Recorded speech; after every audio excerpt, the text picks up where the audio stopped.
நிலையில் அந்த குழந்தைகள் எழுதுவதையும் படிக்குவதையும் பார்த்து நிச்சயமாக நாம் சந்தோஷமடைவோம். இதை வீணுக்காக நான் சொல்லவில்லை, பொய்யாக இதை நான் சொல்லவில்லை. ஏதோ நான் கண்டுபிடித்து விட்டேன், இவன் வீம்புக்காக சொல்லிக் கொண்டிருக்கின்றான், இது முடியக்கூடிய காரியமா என்று கேட்கின்றார்கள். முடியக்கூடிய காரியம் என்பது நான் சொல்லுகின்றேன், முடியாத காரியம் அல்ல. எத்தனையோ மொழிகளை கற்றுக்கொண்டிருக்கின்றார்கள். எதுவுமே எழுதாத பேசாத மற்ற மொழியை கொண்டு திணித்து கொண்டிருக்கின்றார்கள். தாய்மொழியா தெரியாது?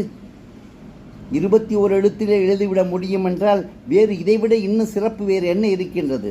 என் அன்பு தமிழ் சகோதர சகோதரிகளே, சிந்தித்து பாருங்கள்.